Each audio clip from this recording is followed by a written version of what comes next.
அவர் செய்த உபகாரங்கள் எந்தன் வாழ்வில் நிறைந்துள்ளதே. அவர் செய்த உபகாரங்கள் எந்தன் வாழ்வில் நிறைந்துள்ளதே. தீமை செய்வோர் முன்பிலே நன்மை மாத்திரம் செய்பவரே.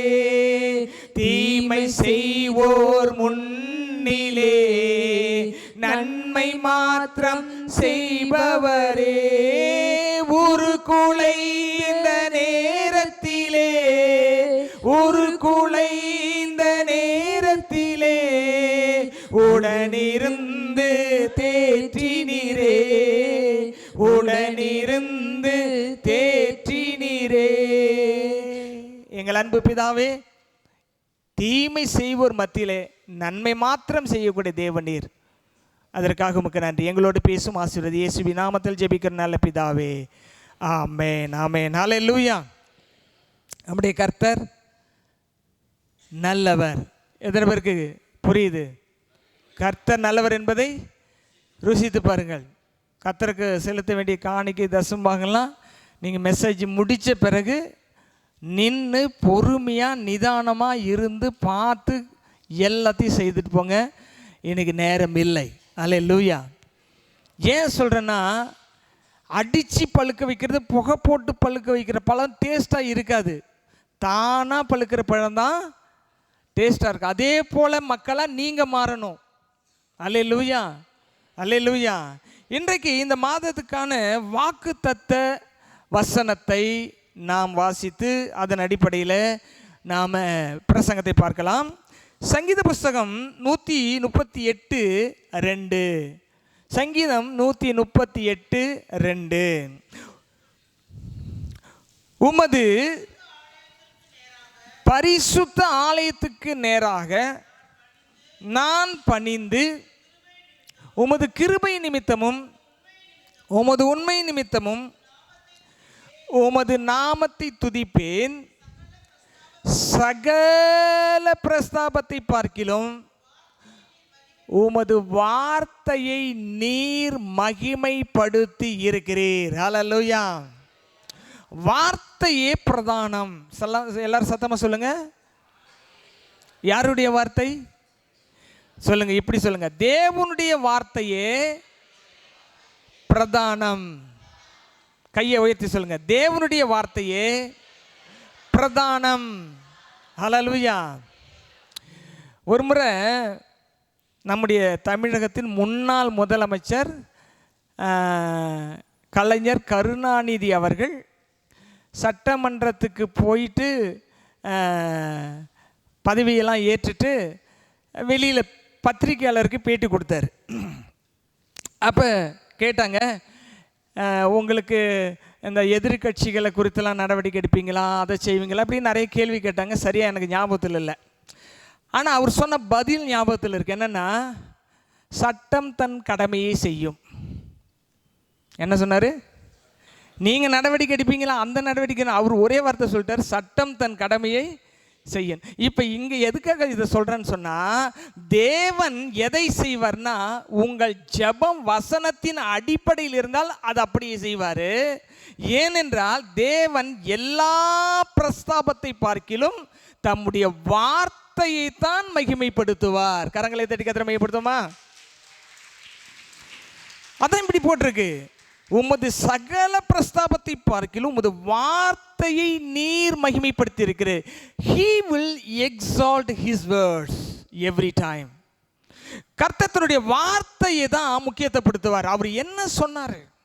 இன்னைக்கு இஸ்ரவேலில் ஒவ்வொரு யுத்தம் நடக்கும்பொழுது, ஒவ்வொரு கூட்டம் நடக்கும்பொழுது வேதத்தை ஆராய்ந்து பார்க்குற செட்டிலர்ஸ், அந்த லேவி கோத்திரத்தார செட்டிலர்ஸ் சொல்றாங்க, அவர்கள் இடத்துல ஆலோசனை கேட்டு இதை பற்றி வேதத்தில் என்ன சொல்லப்பட்டிருக்கிறது, இந்த தேசத்தை பற்றி என்ன சொல்லப்பட்டிருக்கிறது, இந்த விஷயத்தை என்ன சொல்ல கேட்டு அந்த ஆலோசனைப்படி, வசனத்தின்படி, தோராவில் எழுதப்பட்டிருக்கிறபடி, கெட்டுவாவில் எழுதப்பட்டிருக்கிறபடி, நெஃபீமில் எழுதப்பட்டிருக்கிற படி செய்கிறதுனாலே அவர்கள் வெற்றி மேல் வெற்றி பெறுகிறார்கள். Hallelujah. So we must walk in the word of God. தேவனுடைய வார்த்தையிலே நடக்க வேண்டும். நான் எந்த முடிவு எடுத்தாலும் தெளிவாக எடுக்கிறதுக்கு காரணம், வசனத்தின் அடிப்படையில் எடுக்கிற எந்த முடிவிலையும் மாற்றமே வராது. அதனால் வசனத்தின் அடிப்படையில் நீங்கள் முடிவுகளை எடுத்து பயணிக்கும் பொழுது நீங்கள் எதற்கும் பயப்பட வேண்டியதில்லை. ஏனென்றால் தம்முடைய வார்த்தையை அவர் மகிமைப்படுத்துவார். அல்லேலூயா. இந்த ஆலயை கட்ட ஆரம்பித்த பொழுது ஆண்டவர் சொன்னார், நான் உதவி செய்வேன். அந்த வார்த்தையை வைத்து தான் இந்த ஆலயம் கட்டப்பட்டது. அல்லேலூயா, அல்லேலூயா. அப்பொழுது அதுக்கப்புறம் பார்த்தீங்க சொன்னால் மெடிக்கல் படிக்க வைக்கிறதுக்கு காசே கிடையாது. அப்போ ஆண்டவர் சமூகத்தில் போராடி போராடி கண்ணீர் விட்டு ஜெபித்து உபவாசித்து ஜெபித்த பொழுது கர்த்தர் சொன்னார், நான் படிக்க வைப்பேன் அப்படின்னு சொன்னார். அதே போல் அவர் படிக்க வைத்தார். என்னென்றால் ரேமா வார்த்தை தேவனிடத்திலிருந்து நமக்கு கிடைக்கவில்லை என்றால் நாம் என்ன செய்ய முடியாது? உறுதியாய் அதிலே நின்று பயணிக்க முடியாது. அதனால தான் நான் உங்களுக்கு எம்பசைஸ் பண்ணி சொல்கிற விஷயம் என்னென்னா, stand in the word of God, meditate the word of God, walk in the word of God. தேவனுடைய வார்த்தையில் நடங்க, தேவனுடைய வார்த்தையில் நில்லுங்க. தேவனுடைய வார்த்தை தான் உங்களை உயர்வுக்கு நேராக கொண்டு போகும். அல்லேலூயா. நேற்று கூட 4 பேருக்கு ஞானஸ்தான வகுப்பு நடத்தினோம். அவங்க ரொம்ப ஆர்வமாக கேட்டு நிறைய விஷயங்களை கற்றுக்கொண்டாங்க. அவங்க ஞானஸ்தானத்துக்கு ஆயத்தமாக இந்த மாதத்தில் 3 பேருக்கு ஞானஸ்தானம் கொடுக்கப்படும். அல்லேலூயா. ஏன் இதை சொல்கிறேன்னு சொன்னால், வார்த்தை முக்கியம். அந்த வார்த்தையை விட்டுட்டு நீங்கள் உங்களுடைய கற்பனா சக்தியை பயன்படுத்தி எதையோ அப்படி செய்வார் இப்படி செய்வார், அந்த தீர்க்கதரிசி சொல்லிட்டாரு, இந்த தீர்க்கதரிசி சொல்லிட்டாரு, அந்த பெரிய பாஸ்டர் சொல்லிட்டாரு, இந்த பெரிய பாஸ்டர், இதெல்லாம் கணக்கிலே வராது. இயேசு என்ன சொல்றாரு, அவருடைய வார்த்தை என்ன சொல்றாரு, அதுல நீங்க நின்னீங்களா? அதான் ரொம்ப முக்கியம். இங்க அதான் சொல்லி இருக்கிறது, உமது ஆலயத்தின் வசிங்க, உமது பரிசுத்த ஆலயத்துக்கு நேராய் வந்து பணிந்து உமது கிருபை நிமித்தம் உம்முடைய உண்மை நிமித்தமும் உம்முடைய நாமத்தை துதிப்பேன். சகல பிரஸ்தாபத்தை பார்க்கிலும் உமது வார்த்தையை நீர் மகிமைப்படுத்தி இருக்கிறீர். வார்த்தை வார்த்தை வார்த்தை வார்த்தை. ஆதியிலே வார்த்தை இருந்தது, அந்த வார்த்தை தேவனிடத்தில் இருந்தது, அந்த வார்த்தை தேவனாய் இருந்தது. சகலமும் அவர் மூலமாய் உண்டாயிற்று, உண்டானதொன்றும் அவராலே இல்லாமல் உண்டாகவில்லை. அவருக்குள் ஜீவன் இருந்தது, அந்த ஜீவன் மனுஷருக்கு ஒளியாய் இருந்ததுன்னு யோவான் சுவிசேஷம் 1ஆம் அதிகாரத்தில் எழுதுகிறார். அந்த வார்த்தை குறித்து 14ஆம் வசனம் இப்படி சொல்லுகிறது, அந்த வார்த்தை மாம்சமாகி கிருபையினாலும் சத்தியத்தினால் நிறைந்தவராய் நமக்குள்ளே வாசம் பண்ணி கொண்டிருக்கிறார். மீன் எப்படி தண்ணி இல்லைன்னா வாழ முடியாதோ, உண்மையான தேவ மனுஷன் தேவனுடைய வார்த்தை இல்லைன்னா வாழ முடியாது. ஒரு ஆவிக்குரிய மனுஷன் பரிசுத்த ஆவி இல்லைன்னா பரிசுத்த மனிதனாக ஆவிக்குரிய மனுஷனா வாழ முடியாது. வார்த்தை இல்லைன்னா ஆத்துமா செழிப்படைந்த மனுஷனா வாழ முடியாது. சரீரத்துக்கு சமச்சீரான உணவு இல்லைன்னா அவன் ஆரோக்கியமான மனுஷனாய் வாழ முடியாது. ஆகவே வார்த்தையின் அடிப்படையில் உங்கள் வாழ்க்கை கட்டப்பட வேண்டும். அல்லேலூயா. இன்னொரு வசனத்தை கூட வாசிக்கலாம்.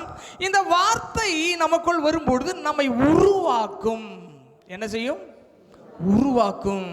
இப்போ வார்த்தையின் மூலமாக தான் கர்த்தர் நம்மோடு இடைபடுகிறார். தேவனுக்கு பெயரே ஒன்று, வார்த்தையானவர். சொல்லுங்க. இயேசுவானவருக்கு பேர் என்ன? வார்த்தையானவர். அதனால தான் கம்ப்யூட்டரில் கூட வேர்டு ஃபைல்னு ஒன்று இருக்குது.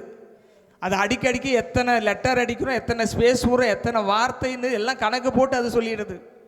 இப்போ அதுவே இப்படி சொல்லும்பொழுது வார்த்தைக்கு, மொழிகளுக்கெல்லாம் ஊற்றுக்காரனராக இருக்கிற சர்வ வல்லமையுள்ள தேவன் மொழியின் மூலமாக தம்முடைய வார்த்தையை நமக்கு வெளிப்படுத்தி தியானிக்கும்படி நம்ம கையில் எடுத்து பைபிளை கொடுத்துட்டாரு.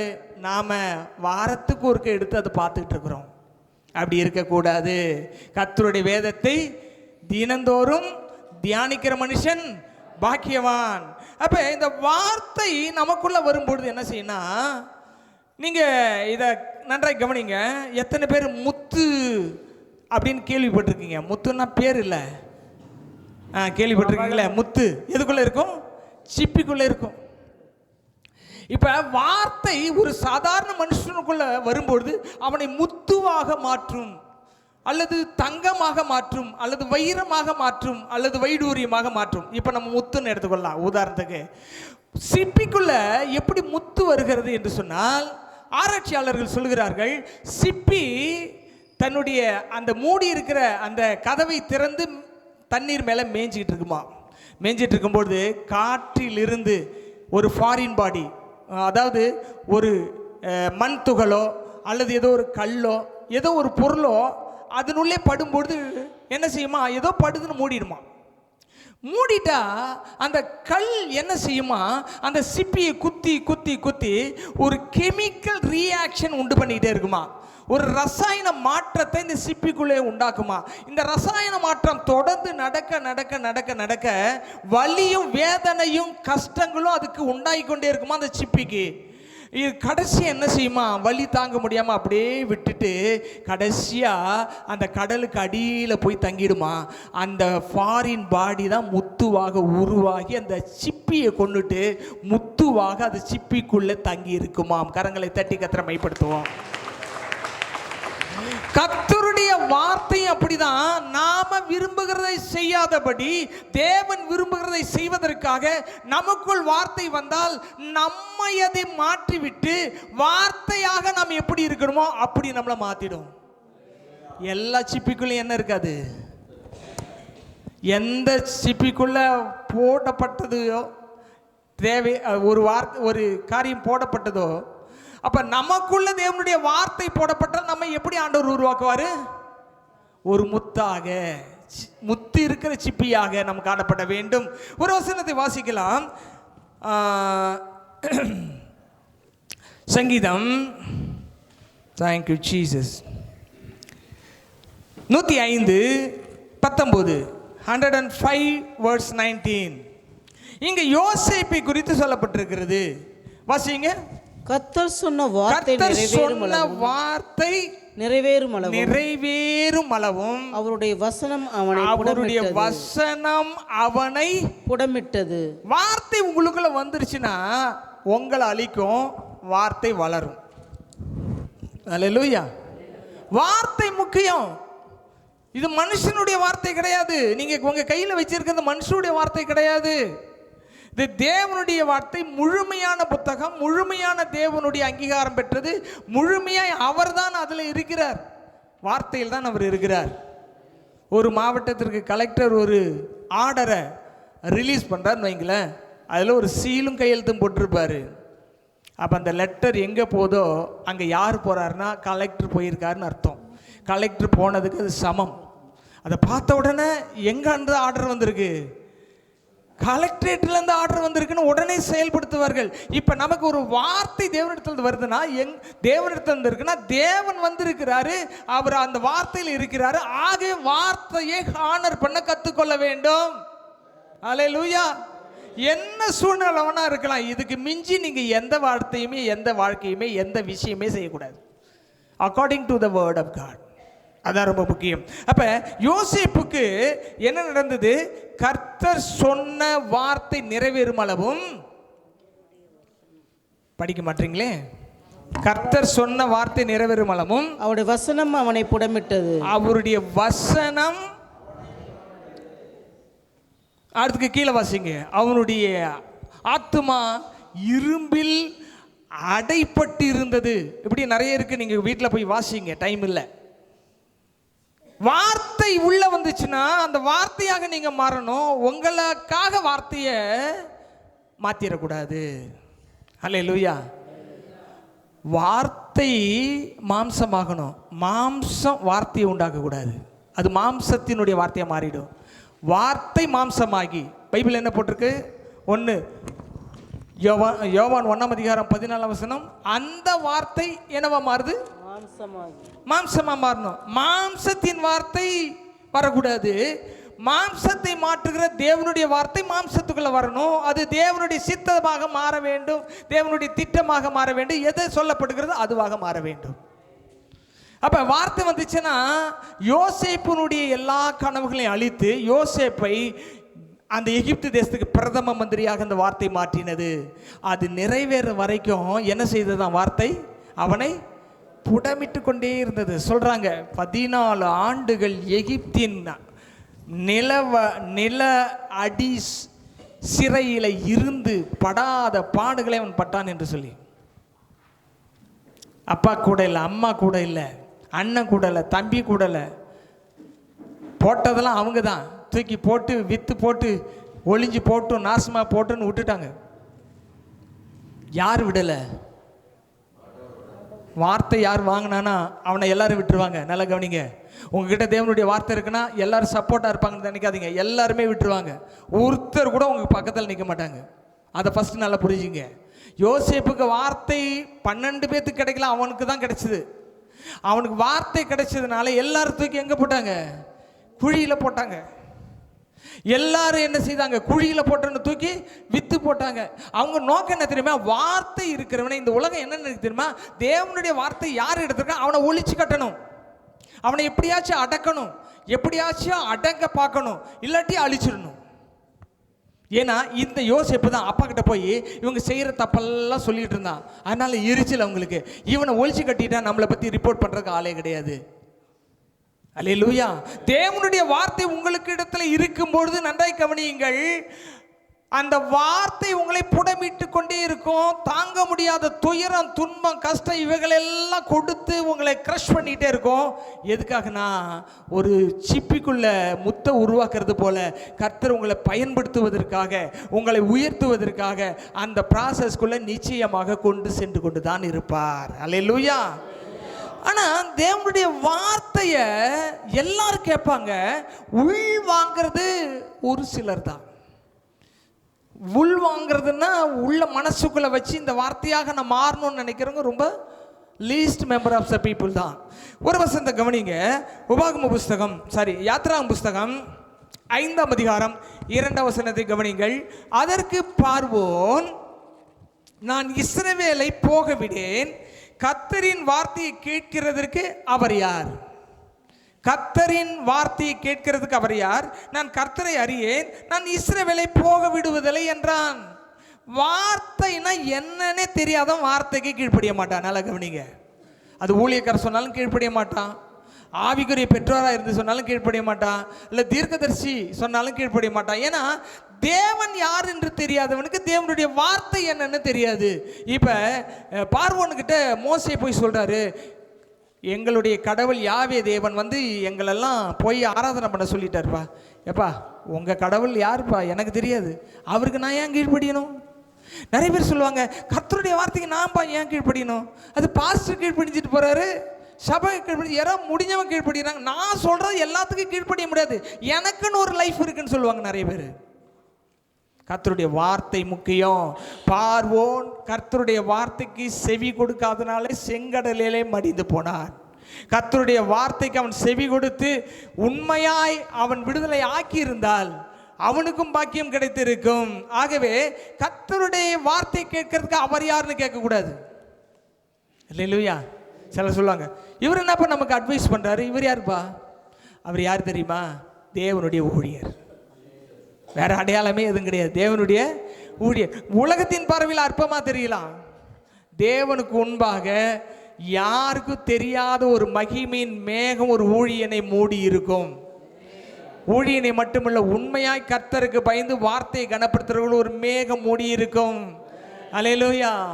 அதான் ஒரு பாட்டு கூட இருக்குல்ல, ஒரு மகிமையின் மேகம் இந்த ஜனத்தை மூடுதே, ஒரு மகிமையின் மேகம் இந்த இடத்தை மூடுதே. மகிமையின் மேகம் நம்மளை எப்பயும் மூடி இருக்குன்னா வார்த்தை உள்ளே இருந்தா மேகம் மேலே நம்மளை மூடும். அதுதான் இப்போ கம்ப்யூட்டருக்கெல்லாம் க்ளவுடு ப்ரொடெக்ஷன் இருக்கு. எதை வச்சு அவங்க கண்டுபிடிச்சிட்டாங்க? மேக ஸ்தம்பம் அவங்களை காப்பாற்றி கொண்டு போச்சு பார்த்தீங்களா? பகலில், இரவில் அக்கினி ஸ்தம்பம் போனதா? ஃபயர் ப்ரொடெக்ஷன், க்ளவுடு ப்ரொடெக்ஷன்லாம் பைபிள்லேருந்து எடுத்து இவங்க கம்ப்யூட்டர் கொண்டு போய் வச்சுருக்காங்க. உண்மையான வார்த்தையை கனப்படுத்தி உள்ளே வைக்கிறவர்களை தேவன் தன்னுடைய மேகத்தினால் மூடி பாதுகாப்பார். ஹல்லேலூயா, ஹல்லேலூயா. சரி, கர்த்தருடைய ஊழியக்காரங்க கத்திக்கிட்டே இருக்காங்க. உலகம் முழுசும் உண்மையான ஊழியக்காரர்கள் என்னதான் கத்துறாங்க? சத்தியத்தை காம்ப்ரமைஸ் பண்ணி தள்ளிவிடாதபடி, கலப்படம் பண்ணாதபடி கத்திக்கிட்டே இருக்கிறாங்க. இதுக்கு செவி கொடுக்கிறவர்கள் பாக்கியவான்கள். அல்லேலூயா. உபாகம புஸ்தகம் 5ஆம் அதிகாரம் 5ஆம் வசனம். கர்த்தருடைய வார்த்தை உங்களுக்கு அறிவிக்கும்படி அக்காலத்திலே நான் கர்த்தருக்கு உங்களுக்கு நடுவாக நின்றேன். யாருக்கு நடுவாக நிற்கிறாங்க? கர்த்தருக்கும் உங்களுக்கு நடுவாக நின்றேன். நீங்கள் அக்கினிக்கு பயந்து மலையில் ஏறாமல் இருந்தீர்கள். அப்பொழுது அவர் சொன்னது என்னவென்றால் அப்படின்னு கீழே அவர் சொன்னதெல்லாம் எழுதியிருக்கிறது. நல்லா கவனிங்க. Who is the servant of God? Who is the pastor? Who is the messenger? அப்படின்னா யாருன்னா, தேவனுக்கும் மனுஷனுக்கும் இடையில நின்று தேவனிடத்தில் இந்த வார்த்தைகளை வாங்கி மனுஷனுக்கு கொடுக்கறது, மனுஷனுடைய பிரச்சனைகளை வாங்கி தேவனுக்கு கொடுக்கறது, மத்தியஸ்தம் பண்ணிட்டு இருக்கிறவங்க. இந்த மத்தியஸ்தம் பண்ணுறவங்களே மதிக்காமல் போனீங்கன்னா உங்களுக்கு எப்படிங்க மேலே ஜபம் பண்ணி கீழே ஆசீர்வாதம்? யோசித்து பாருங்க. நிறைய பேர் இன்னைக்கு பாஸ்டர்னா ரொம்ப அற்பமாக நினைக்கிறாங்க. சில சொல்லுவாங்க, சொல்லும்போது ஊழியக்காரர் வந்துட்டாருங்க, சொல்லும்போது எப்படி இருக்கும்? அந்த மதிப்பு மரியாதைலாம் அந்த ஸ்லாங்லேயே தெரியும். அல்லேலூயா. நம்முடைய வாழ்க்கையில் யாரை கனப்படுத்த வேண்டும்னா, தேவன் நியமிச்ச ஊழியரை கனப்படுத்த வேண்டும். என்ன போட்டிருக்கு? கர்த்தருடைய வார்த்தை உங்களுக்கு அறிவிக்கும்படி அக்காலத்திலே நான் கர்த்தருக்கு உங்களுக்கு நடுவாக நின்றேன். எனக்கு தெரியும், நான் வெளியில் சொல்ல மாட்டேன். ஒவ்வொரு கொடுத்துக்கும் பல மணி நேரம் நான் தேவசமூகத்தில் நின்று இருக்கேன். அதை நான் வெளியில் சொல்ல மாட்டேன், என் கடமை அது. உனக்காக பாரு, நான் எவ்வளோ ஜெபிச்சேன் தெரியுமா, எத்தனை மணி நேரம் ஜெபிச்சேன் தெரியுமா, உபவாசத்தில் எப்படி ஜெபிச்சேன் பாருங்க. 42 நாட்கள் ஜெபத்தில் ஒவ்வொரு குடும்பத்தையும் நினச்சி கண்ணீர் விட்டு, அதெல்லாம் வேதனை நிறைந்த ஒரு உபவாசம், போராட்டம் நிறைந்த உபவாசம். எல்லாரும் இந்த புது வருஷத்தில் ஆசீர்வாதமாக இருக்கணும் அப்படின்றதுக்காக ரொம்ப சிரமம் எடுத்தேன். அது உங்களுக்கு தெரியாது, அந்த வழி எனக்கு தான் தெரியும். பிரசவிக்கிறவங்களுக்கு தான் பிரசவ வழி தெரியும், வேடிக்கை பார்க்குறவங்களுக்கு தெரியாது. தேவனுடைய பிள்ளைகளே, தேவனுக்கும் மனிதனுக்கு இடையில நிற்கிற உண்மையான ஊழியரை மறந்து போகாதீங்க, கீழ்ப்படியாமல் போயிடாதீங்க, எதிர்த்து நிற்காதீங்க. மோசேக்கு தேவன் சொன்னதை அவர் சொல்கிறாரு. அவர்கள் ஜனங்கள் மலையின் மேல் ஏறுவதற்கு பயந்தாங்களாம். ஏன்னா அங்கே தேவனுடைய வார்த்தை அக்கினியாக எரிந்து கொண்டிருந்தது. ஏற முடியல அவங்களால. ஆனால் மோசே ஏறி போய் அந்த அக்கினியிலிருந்து வார்த்தையை கொண்டு வந்து மனுஷனுக்கு கொடுத்தார். ஒவ்வொரு வாரமும் செய்தியை பாருங்க. இன்னைக்கு செய்தியை கூட நான் முழங்காலில் இருந்து தான் இந்த பிரசங்க குறிப்பெல்லாம் எழுதினேன். கஷ்டம், அதாவது ரொம்ப ஈஸிலாம் கிடையாது. கொஞ்சம் கிரையம் செலுத்தணும். இப்போ ஒரு விஷயத்துக்காக ஒரு கிரையம் செலுத்தணும்னா 2 பேருக்காக 2 கிரையம் செலுத்தணும். ஒரு 10 பேருக்காக 10 பேருக்குரிய கிரியம் செலுத்தணும். யார் செலுத்தி ஆகணும்? ஊழியக்காரர் செலுத்தி ஆகணும். ஆனால் ஊழியக்காரர் யார் நினைக்கிறாங்க? அதிகமான பேர் சபைக்கு, உலகம் முழுசும் போகிற மக்கள், சபைக்கு போனால் நமக்கு ஏதாவது ஒரு ஆசீர்வாதம் கிடைக்கும். அல்லேலூயா. ஊழியரை வச்சு ஆசீர்வாதம் வாங்குற மக்கள் நிறைய பேர் இருக்கிறாங்க. ஊழியத்தினால் ஆசீர்வாதம் வாங்குற மக்கள் நிறைய பேர் இருக்கிறாங்க. ஆனால் ஊழியத்துக்கும் ஊழியருக்கும் ஆசீர்வாதமாக இருக்கிற மக்கள் 100க்கு 20% தான். 100க்கு 80-20. 80 இருக்காது, 20 தான் இருக்கும். அல்லேலூயா. இங்கே கவனிங்க, இது சிரமமான பணி, இதுக்கு சம்பளம் கொடுக்க முடியாத பணி, இதுக்கு எந்த விதமான ஒரு வெகுமானம் கொடுத்து இந்த ஊழியத்துக்கு இதை கொடுத்துட்டு சரி பண்ணிட்டேன் அப்படி சொல்ல முடியாத ஒரு பணியை எந்த எதிர்பார்ப்பும் இல்லாமல் செய்கிற வார்த்தையின் ஊழியத்தை செய்கிற ஊழியரை நீங்கள் முதலாவது கர்த்தருக்கு கனம் கொடுக்கணும், 2வது ஊழியருக்கு கனம் கொடுக்கணும். ஏன்னா எதை சொல்றதுனால? தேவனுடைய வார்த்தையை சொல்லுகிறதுனாலே. வாசிக்கலாம், நெகேமியன் புஸ்தகம் 1ஆம் அதிகாரம் 9ஆம் வசனம். நெகேமியா 1ஆம் அதிகாரம் 9ஆம் வசனத்தில் ஜனங்களாம் சொல்றாங்க, நீர் மோசேக்கு கட்டளையிட்ட வார்த்தையை நினைத்தருளும். வாசிக்க பார்க்கலாம். நீங்கள் என்னிடத்தில் திரும்பி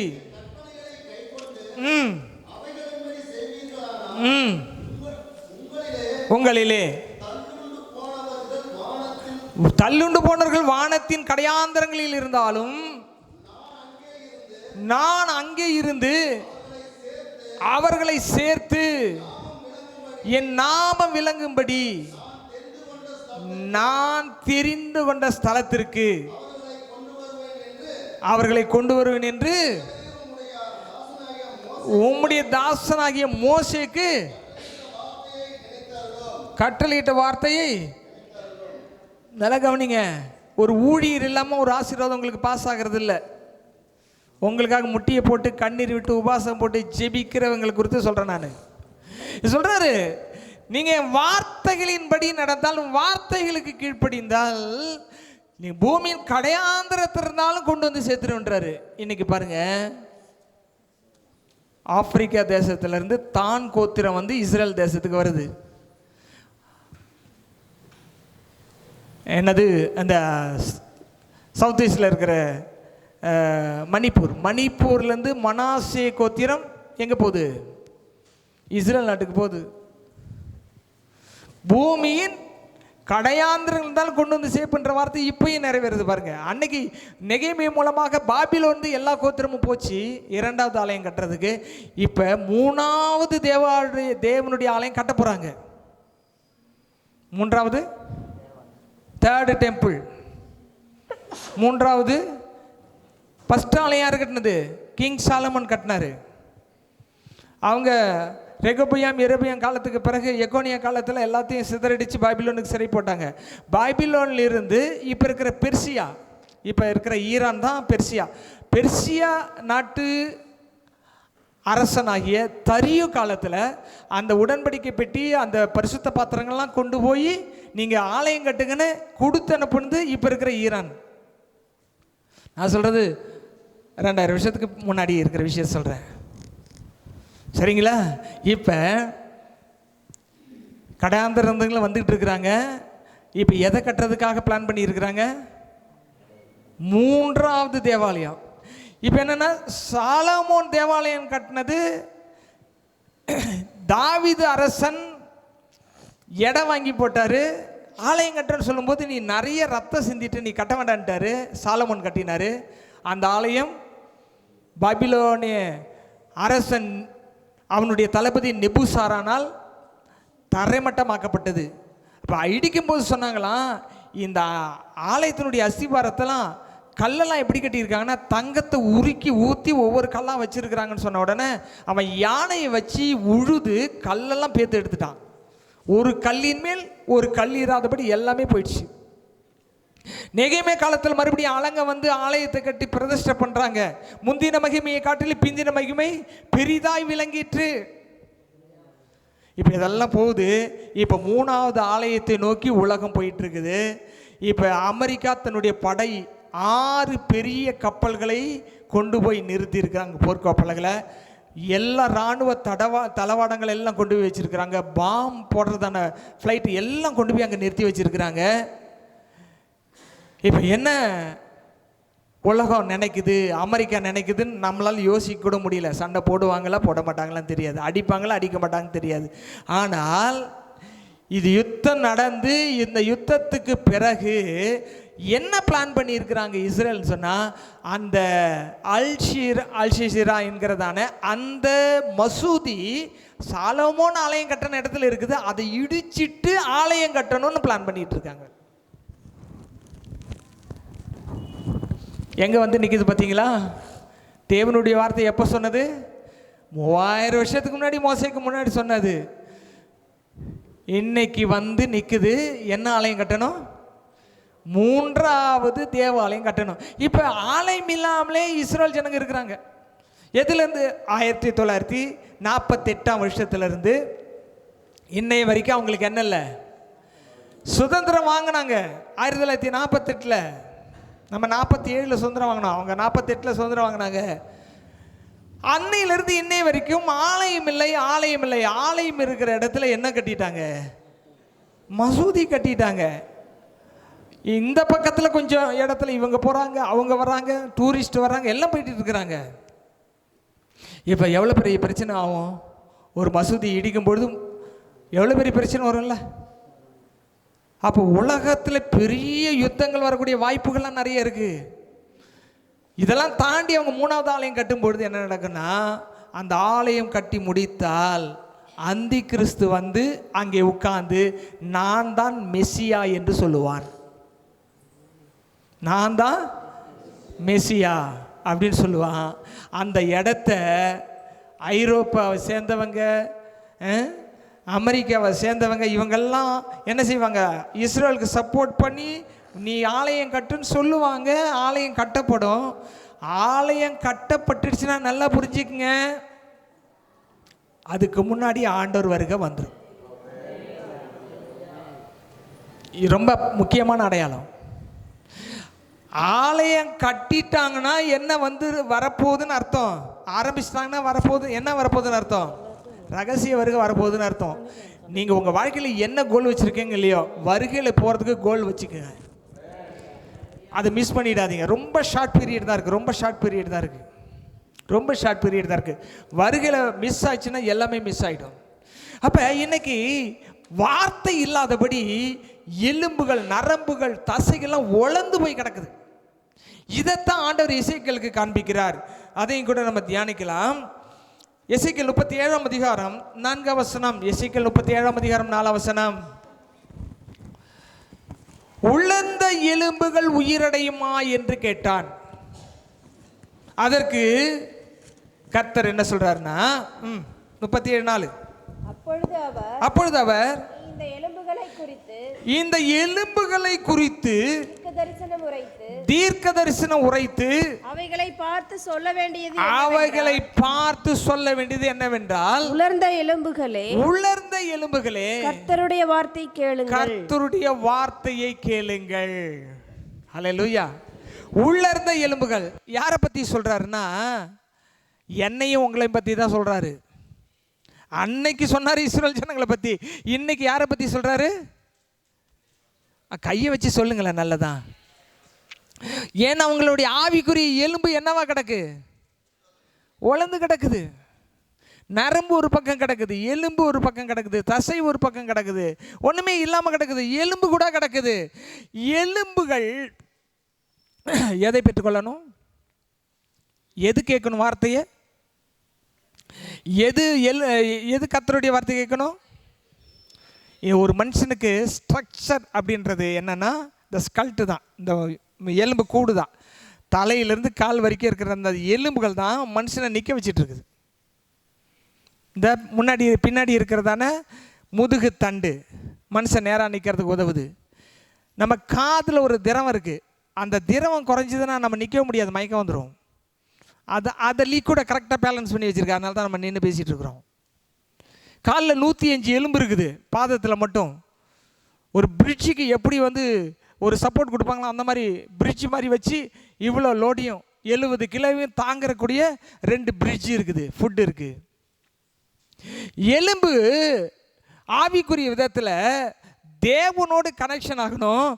எலும்பு முதலாவது எதை கேட்கணுமா? அப்போ காலையில் 3 மணிக்கு எழுந்திச்சிட்டிங்கன்னா எலும்புக்கு என்ன கிடைக்கும்? 3 மணிக்கு எழுந்துச்சா? நான் அதிகாலை எழுந்துச்சி தான் நோட்ஸே, எல்லா நோட்ஸும் டவுன்லோட் ஆகும். எங்கேருந்து? கூகுளில் இருந்து கிடையாது. கூகுளில் இருந்தெல்லாம் நான் ஸ்டடி தான் பண்ணுவேன். மெசேஜெல்லாம் கூகுள்லேருந்து எடுக்க மாட்டேன். ஸ்டடீஸ் நிறைய பேர் போட்டிருப்பாங்க, ஸ்டடீஸை போய் பண்ணுவேன். நியூ ஃபைண்டிங்ஸ் கிடைக்கும். மெசேஜெல்லாம் அவர் சமூகத்தில் நிற்கணும். அப்போ எலும்புகளுக்கு என்ன கிடைக்கும்? கர்த்தருடைய வார்த்தை கிடைக்கும். அப்போ வார்த்தை கிடைத்தால் உங்களால் தூங்கவே முடியாது. காலையில் 3 மணியா? சரி, முடியல. ஒரு வயசானவங்களுக்கெல்லாம் 3 மணிக்கு எழுந்திருக்க முடியாது. ஒரு 60 வயசானவங்களுக்கு எப்போ எழுந்திருக்க முடியாது? 3 மணிக்கு எழுந்திருக்கும். ஒரு 50 வயசு ஆளுக்கு 5 மணிக்கு எழுந்திடலாம். ஒரு 40 வயசு ஆள் 4 மணிக்கு எழுந்திடலாம். ஒருவேளை உங்களுக்கு 30 வயசுக்குள்ளே இருந்தீங்கன்னா நீங்கள் மட்டும்தான் எத்தனை மணிக்கு எழுந்திருக்க முடியும்? 30 வயசுக்கு உள்ளே இருக்கிறவங்களாம் கை தூக்குங்க பார்க்கலாம். 30 வயசுக்குள்ளே தான் இருக்குது எனக்கு. இப்போ கொஞ்சம் பேர் தான் இருக்கீங்களா? உங்களுக்கெல்லாம் 40-50 ஆயிடுச்சா? கை தூக்குங்களே. ஆளை பாரு, கையை தூக்கலாம். உனக்கு அதிகமாயிடுச்சு போல் தெரியுது. 3 மணிக்கு எழுந்துருங்க.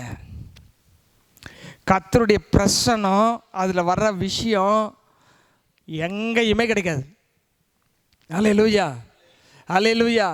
அப்போ உலர்ந்த எலும்புகளை பார்த்து தீர்க்கதரிசி சொல்லும்போது என்ன சொல்கிறாரு? உலர்ந்த எலும்புகளே, கர்த்தருடைய வார்த்தையை கேளுங்கள். ஃபஸ்ட்டு நீங்கள் காலையில் ஏஞ்சி ஜெபிக்கும்பொழுது கர்த்தர் என்ன பேசுகிறாரோ அதான் உங்களுக்கு சாப்பாடு. அடுத்த வேளை சாப்பாடு, அடுத்த நாளைக்கு காலையில் ஏஞ்சி என்ன சொல்கிறாரோ அதான் சாப்பாடு. அதான் ரெவலேஷன், அதான் தீர்க்க தரிசனம்.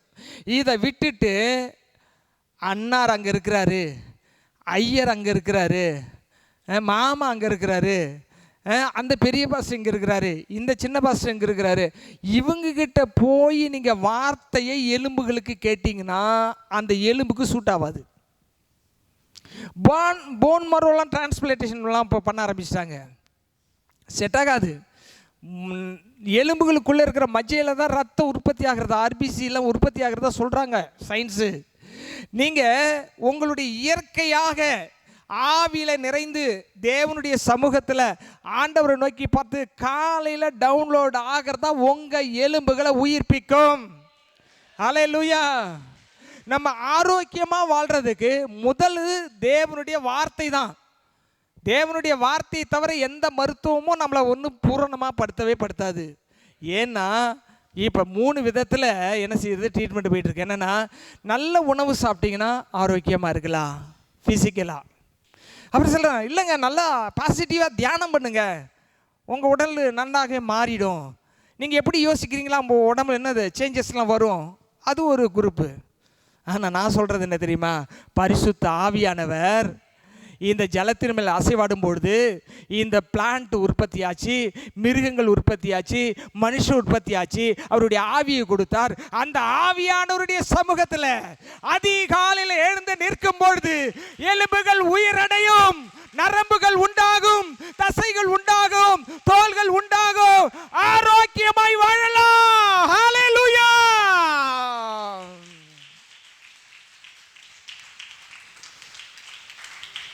Hallelujah. Our bones must be receive the power of God every day in the morning. காலையில் எழுந்துச்சு தேவனுடைய வல்லமை வாங்கிடுங்க, அசைக்கப்படாமல் இருப்பீங்க. உங்களிடத்தில் கர்த்தருடைய வார்த்தை இருக்குன்னா 1000 பேர் அசைச்சு பார்க்கப்பாங்க. அவங்களால முடியல 10,000 பேர் அசைப்பாங்க. அதனால் தாவி சொன்னார், அதிகாலை எழுந்து ஜெபிக்கிற தாவி சொன்னார், நான் அசைக்கப்படுவதில்லை என்று என் வாழ்விலே சொன்னேன். நீங்கள் சொல்லுங்க பார்க்கலாம், நான் அசைக்கப்படுவதில்லை என்று. அதிகாலை எழுந்து ஜெபிச்சு பாருங்க, நீங்கள் அசைக்கப்படுவதில்லை. அல்லேலூயா. அது அதிகாலையிலே கர்த்தர் அதுக்கு சகாயம் பண்ணுகிறார், அது அசையாது. கர்த்தருக்குள் ஸ்ட்ராங்காக இருக்கிறவங்களை நீங்களும் அவங்களோட நின்னீங்கன்னா நீங்களும் ஸ்ட்ராங்காக இல்லாம். அல்லேலூயா. எனக்கு எத்தனை வயசு ஆகுதுன்னு தெரியல, ஆனால் இது வரைக்கும் எந்த ஃபைண்டிங்ஸுமே என்னுடைய பிளட்டில் இல்லை. இந்த மாதிரி ரிப்போர்ட்டு எந்த ரிப்போர்ட்டும் இல்லை. அது காரணம் என்ன தெரியுமா, நான் ஏதோ நல்லபடியாக சாப்பிட்றேன், நல்லா நியூட்ரிஷன் ஃபுட் எடுக்கிறேன், அது அப்படிலாம் கிடையாது. கால் எழுந்துச்சு நிற்கிறேன் பாருங்க, அங்கேருந்து இறங்குற தேவனுடைய வார்த்தை, தேவனுடைய பிரசன்னம், தேவனுடைய வல்லமை தான் என்னை நிலை நிறுத்துகிறது. ஹல்லேலூயா. எலும்புகள் உருவாகட்டும், நரம்புகள் உருவாகட்டும், உருவாகட்டும். ஆமென். நரம்புகள் உருவாகட்டும். இன்பு அசைவாடும், அசைவாடும் ஆவியான தேவா, இன்று அசைவாடும், அசைவாடும் ஆவியான தேவா, உலர்ந்த எலும்புகள் உயிர் பெற்று எழ வேண்டும். எழுந்து நிற்போம். ஒன்று சேர்ந்து முழு மனிதனாக வேண்டும். கரங்களை தட்டி, உலர்ந்த எலும்புகள் உயிர் பெற்று எழ வேண்டும். ஒன்று சேர்ந்து முழு மனிதனாக வேண்டும். பின்பு அசைவாடும், அசைவாடும் ஆவியான தேவா இன்று அசைவாடும் உற்சாகமாக. அசைவாடும் Yes, yes, ஆவியான தேவா அசைவாடும் அசைவாடும் ஆவியான தேவா பின்பு அசைவாடும் ஆமென். அசைவாடும் கரங்களை தட்டி உற்சாகமாக. ஆவியான தேவா நிற்கணுமே கத்தரோடு நடக்கணுமே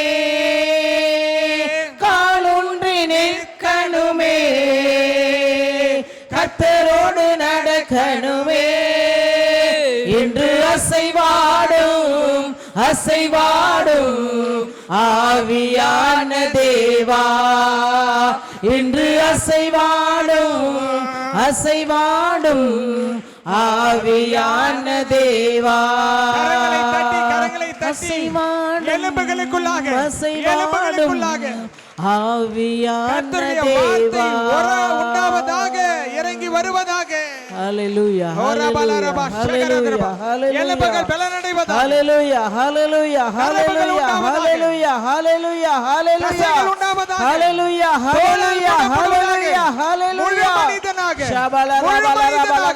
முழு மனுஷியாக உருவாக்கப்படுவார்களாக கர்த்தருடைய வார்த்தை நிறைவேறும் அளவும் கர்த்தருடைய வார்த்தை நிறைவேறும் அளவும் எலும்புகளுக்குள்ளவை தங்குவதாக. Receive the deliverance.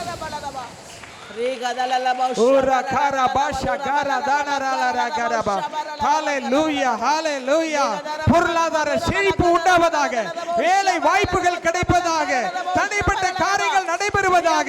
எலும்புகளுக்குள் தேவ அக்கினி இறங்கி வருவதாக.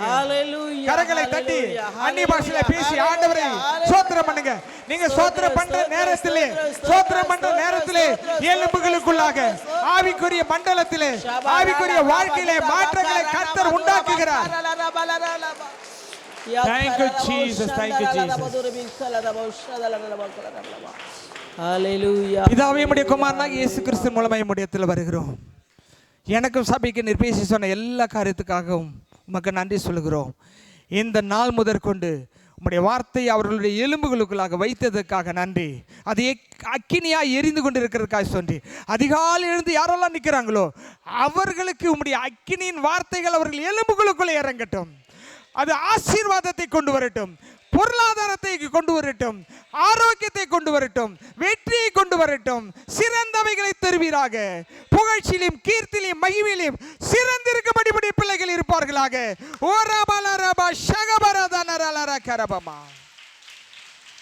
நீர் அப்படி செய்ததுக்காக நன்றி. இயேசுவின் நாமத்தை மனதார ஆசீர்வதித்து ஜெபிக்கிற நல்ல பிதாவே. இருதயத்தை கைவி சொல்ல என் ஆத்துமாவே கர்த்தரை ஸ்தோத்திரி, என் முழு உள்ளமே அவருடைய பரிசுத்த நாமத்தை ஸ்தோத்திரி. என் ஆத்துமாவே அவர் செய்த சகல உபகாரங்களும் மறவாதாவே. நம்முடைய கர்த்தராகிய இயேசு கிறிஸ்துவின் கிருபை, பிதாவாகிய தேவனுடைய அன்பும் பரிசுத்த ஆவியின் ஐக்கியமும் காவலும் சமாதானமும் உங்கள் அனைவரோடு என்றென்றும் இருப்பதாக. அல்லேலூயா, அல்லேலூயா, அல்லேலூயா.